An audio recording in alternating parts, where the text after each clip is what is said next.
Here would be a quick piece of advice on getting ready and mentally prepared for your state championships, your state tournament. Number one, it's okay to look at your weight bracket. People say it's never good to look at your weight bracket. You shouldn't worry about anybody.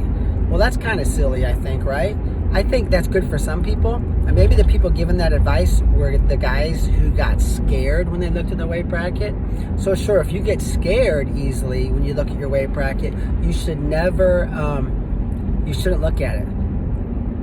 But some people don't get scared. They feel like they want to know. If my quarterfinals match is going to be twice as tough as my semifinals match, I want to know that. Because I'm like, okay, second round, that's when I need to buckle down to win this, to make the state finals, right? And sure, there's no guarantee. You shouldn't overlook the semis opponent, right? Yeah. We know all the basic common sense stuff. But let's be honest. One opponent is tougher than another. They just are.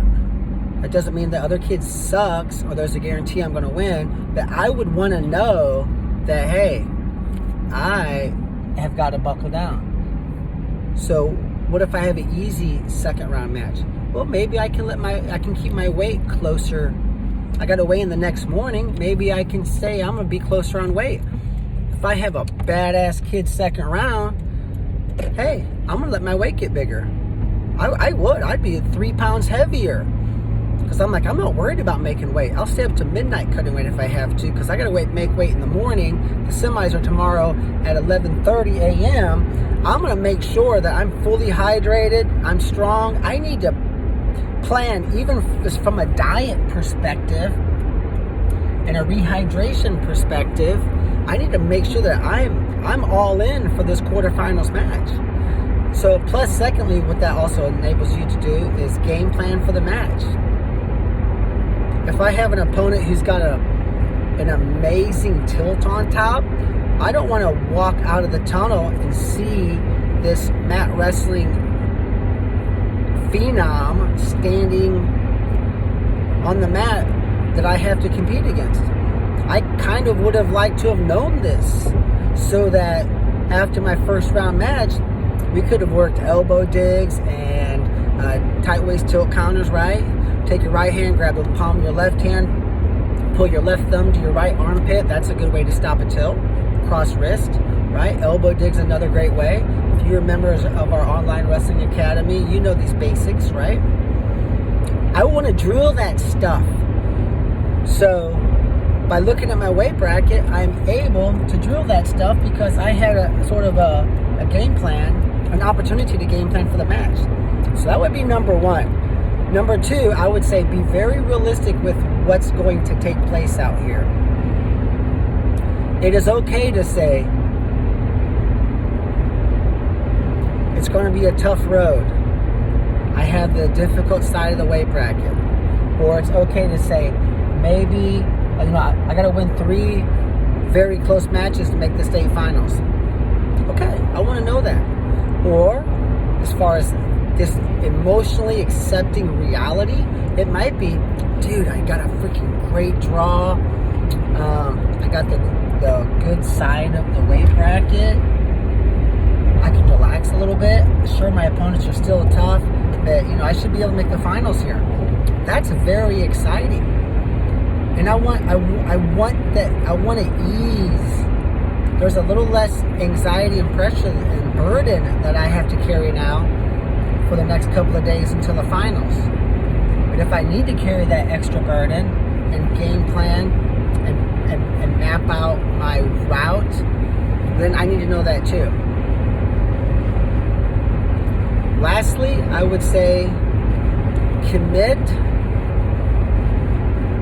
to not worrying. See, you can't do A unless you refuse B. You have to refuse to worry.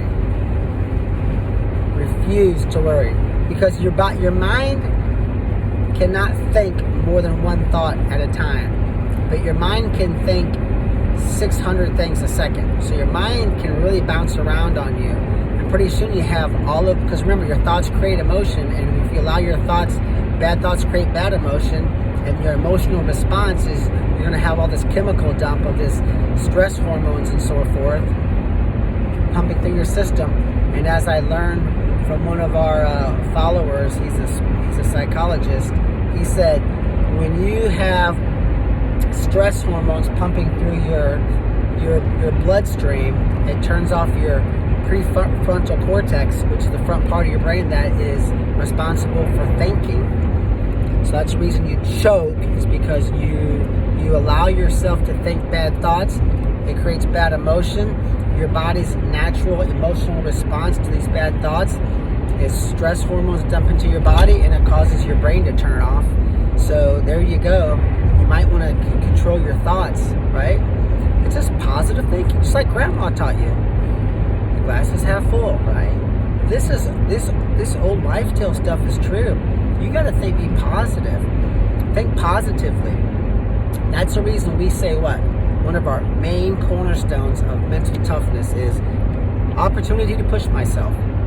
I've got a tough first round match, opportunity to push myself. I'm 2 pounds heavier than I thought I was. All right. I'm not going to react emotionally. Like Bruce Lee says, don't have an emotional response to everything that happens, to every hurdle. An obstacle is an obstacle that I have to conquer, and I'm not going to react emotionally to the obstacle before I attack it. I'm just going to say the obstacle's steeper than I thought it was going to be. Now what? Game plan, here I go, right? But thinking positive is awesome, and refusing to stress. I refuse to worry. You have to make a conscious effort to smile and be happy at tournaments. Walk into the tournament and say, man, I love wrestling. I love being here.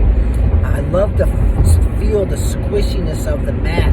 I love walking onto a wrestling mat and feeling that under my feet. I used to love that. It was like a trigger that kind of made me excited about wrestling. And then with the harder mats we have nowadays, John Smith used to say, we got the fast mats, guys. Now all these mats are those flexi roll type mats, right?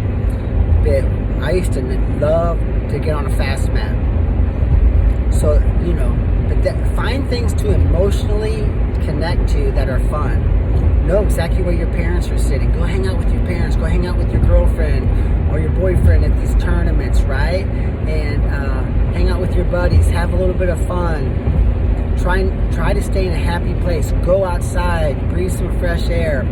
If it's probably cold outside during these state tournaments, go outside and breathe some cold air and enjoy that. Feel how invigorating it is, right? Force yourself to smile and say, I love wrestling. I've got a great tournament. There's no guarantee things are going to go my way, but I'm pretty sure they're going to work out for me. I'm excited.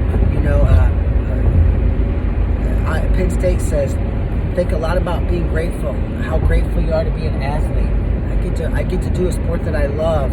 Sure, it's stressful. Sure, I wish, it'd be nice to have an easier route to the finals, but I don't, and that's okay.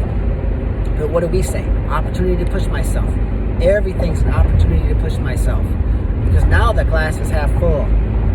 So easy first round match, good. It's opportunity to blow the doors off of somebody and get a lot of takedowns, get my blood flowing, and make a statement. Everybody in the stand gets to watch me put a beat down on somebody, right? I got a tougher second round quarterfinals match than I do semis. Good, this is an opportunity to smoke someone and pull off a big win, all right? It's a good opportunity for me to get that match out of the way early, right? Opportunity. So be in a good place emotionally, refuse to think bad thoughts, make a conscious, realistic, intentional effort to think good thoughts and smile and be happy, and try to not get bogged down in the emotions of the tournament that can be negative. Be attached with the emotions of the tournament that are positive, and be attached emotionally to the things in the tournament that are not wrestling related, like the cold air that you get to go outside and breathe. You get to maybe go back to the hotel and take a nap. You get to hang out in the stands with your parents and your girlfriend and have a little bit of fun, right? You get to cheer on your teammates. That's a good way to kind of be happy and get distracted, if it helps to have a buddy system going, maybe your teammate, or maybe even one of your buddies who's not even on your team, who has a difficult road, you say, hey, we both have a tough road. Let's make sure that we have a good support group with each other. You help me get up for my matches. I need you to help me think positive and get excited and fired up for my competition. And I'll be there for you too, no matter what. And then now it's kind of nice, right? To have someone to pre-engineer a support system going into this tournament. Talk to your coaches, and make sure your favorite coach can be available. Make sure your favorite coach, or maybe your wrestling dads who was one of your youth coaches, make sure that guy's around. I tell my wrestlers, I even have college guys, even at some famous colleges, an hour or so before a dual meet will contact me, and I'm telling them, you have constant contact. Let me know if I can help in any way. It's just nice to have that support system. But looking at your weight bracket is probably good. Mapping out the route you have to take is probably good, so you can game plan. Number 2, be realistic with what you need to do. Because the emotional burden that we have to carry is important, right? Be realistic and say, I have got to score first in the semis to beat this kid. That's what I need to do, right? You're making you're emotionally kind of connecting to what has to take place in order for you to win. Look in the mirror and say, you have got to bring your A game, dude. That's just how it works. You have got to get off bottom within 30 seconds of the second period. This shifts the odds in your favor. Do that. And then as far as the emotional side of it, that's going to be key as well. If you do those 3 things, I think you're going to find that, you're going to have great success. And the last thing I would say is this. The good thing, what we like to say is this. I'm going to focus on scoring first, because I score first or no one does. I score first or nobody scores. That's how we play this game, right? That's how we play this game. I don't care what it takes to get a stalemate. I'll dive and reach for your foot. I'll pull it to my chest. I'll squeeze. I'll do whatever it takes to get a stalemate. I will not give up the first takedown. That's it. I score first or nobody does, and I need to get the first takedown, and I need to ride like a monster. That's my commitment. After that, I'm not worried about anything else. Whatever happens, happens. I score first. I ride you like a monster. Whatever happens, happens after that. But I think things are going to go my way. I feel good about it. It's always good. We like to say whatever happens, happens, because it just allows us not to have the outcome of the match pre-planned, right? We don't know what's going to happen on the match. The Penn State guy in a dual meet 2 nights ago rolled his ankle. Dude, he was close to snapping his ankle. He still finished the match. He didn't know that he was going to almost snap his ankle in a dual meet. You don't know what's going to happen. So we don't care. We're not going to worry about it. Whatever happens, happens. But I think things are going to go my way. I feel good. Good things happen. Good things are going to happen for me. I just feel like it's going to happen for me out there. Right? That is so important. So good luck to you guys and girls getting ready for the big state tournament. It's an exciting time, and I wish you great success.